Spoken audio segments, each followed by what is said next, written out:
everyone, we are from Group 3. Today we want to presentation about effective strategies of office communication.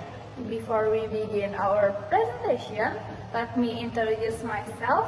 My name is Johaifa and my last ID number is 106 and my team.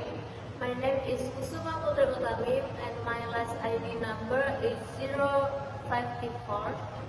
My name is Inanjaya Pratiwi and the last name ID is 062. My name is Sania Zahra Salsabila and my last number ID 068. And my name is Ampang Amal Amal and the last ID number is 069. Okay, today we want to talk about definition of office communication, function of office communication, the importance of office communication, types of office communication, how to improve office communication, and the last is how to communicate communication effectively in office communication. The first slide, I want to talk about definition of office communication.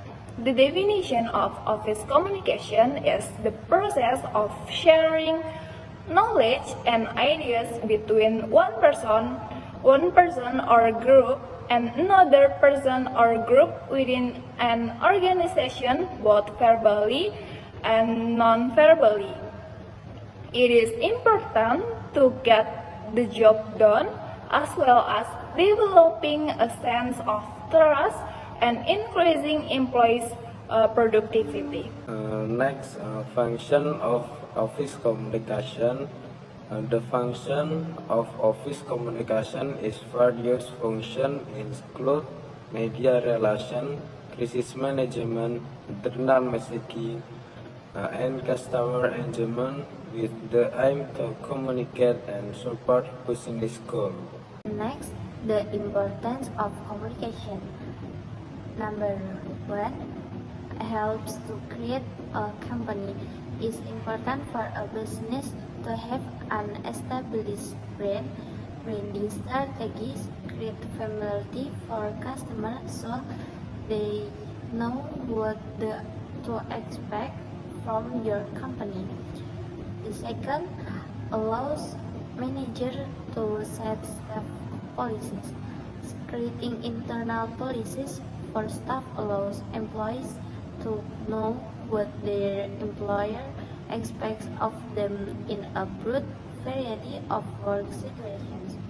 The third is makes it easier to respond to unforeseen events.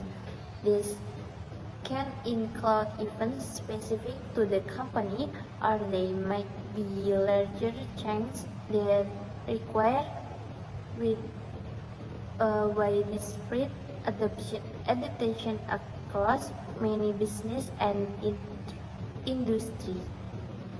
And last, keeps all staff focused on the same goals. Is effective organized communication of goals is a complex process ranging from formal meeting or memos laying out each staff member or team's responsibilities to informal conversation between employees. Okay, next, help maintain a positive workplace. Keeping employee morale high creates an atmosphere that helps the entire company's success. Open communication is a powerful tool for maintaining staff happiness. Next, facilitates change and growth. Effective organizational communication is a vital part of staying up to date with modern best practice. As the market that a business suffers change, it's important for the company to adjust along with it. Next, improves your company public image. Public messaging is also an effective strategy for creating positive association with a company. such as calling attention to a charitable donation or the positive effect that a product or service the company provide is having on a community. Okay, next types of office communication, formal and informal. Formal communication, this can include communication such as a staff meeting to introduction a new product, a company handbook explaining standard operating procedure around a office, or a press release distributed to the public. Informal communication is any interaction outside of an official communication structure. Direction communication. Upward communication indicates how staff communicate with higher-ranking officials, such as an employee speaking with their manager. Downward communication occurs when an employee is communicating with staff below them in the organizational structure. Horizontal communication occurs between two employees on the same level of the company hierarchy. Oral and written. Oral communication gives you the opportunity to inflect while you speak, which makes for more dynamic interaction. And written communication, the most important distinction is in the ability to present with tone. This can remove some nuance or subtitle from communication, making it more important that you choose your word careful. Internal and external. Internal communication systems are integral to helping employees interact as effectively as possible, and they might also include more candid observation than public message. Strong external communication is essential to building a silent and maintaining it. The next material is how to improve office communication. Number 1, define your audience. Start with identify who you're addressing. The way you communicate with co-manager may differ from how you approach employees or stakeholders. Number 2, tailor your message. Once you understand your audience, adjust your message accordingly.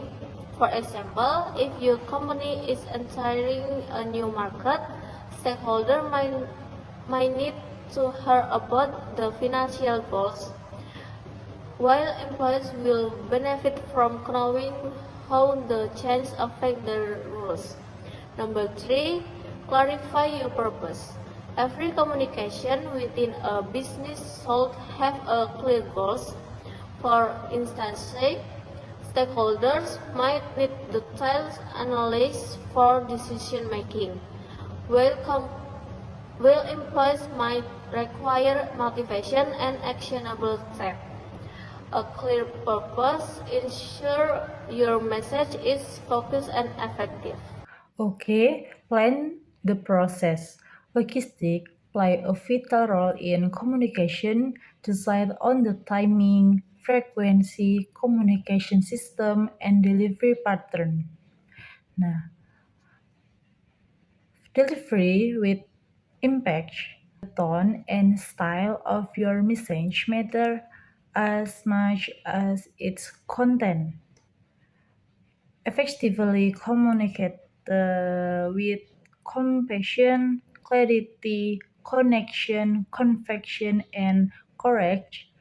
A confidence yet empathic tone builds trust, espe- especially during times of change of uncertainty. Next, how to communicate effectively. The verse is be clear and concise, outlining carefully and explicitly what you want to convey and why will help ensure that you include all necessary information. It will also help you eliminate irrelevant details. Next, prepare ahead of time. Before engaging salary or promotion negotiation, know exactly what you want and have on hand specific details to support your case, such as relevant salaries for your position and your location. But be sure your location but be sure that your research is based on public available information, not company gossip or anecdotal and evidence. Okay, next, be mindful of nonverbal communication. Nonverbal cues can have between 65 and 93% more impact than the spoken word, and we are more likely to believe the nonverbal signal of a spoken word if the two are in disagreement. Next, what's your tone? Tone can be an especially important factor in workplace disagreement and conflict. A well-chosen word with a positive connotation creates goodwill and trust. A poorly chosen word with unclear or negative connotation can quickly lead to misunderstanding. Next, practice active listening. Some steps for active listening include number 1, giving the speaker your full and undivided attention. Number 2, clearing your mind of distraction, judgment, and counter-argument. And last, avoiding the temptation to answer with your own thought. And build your emotional intelligence. Leisure with a high level of emotional intelligence will naturally find it easier to engage in active listening.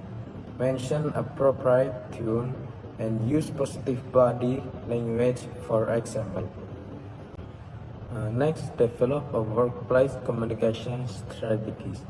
A communication strategy is the framework within which your business conveys and receives information. It can ensure outline how and what you communicate to customers and clients, stakeholders and managers and employees. And last, create a positive organizational culture. In a positive work environment, one founded on transparency, trust, empathy, and open dialogue, communication in general will be easier and more effective. Okay guys, we are in the end presentation. Thank you for your attention. Wassalamualaikum warahmatullahi wabarakatuh.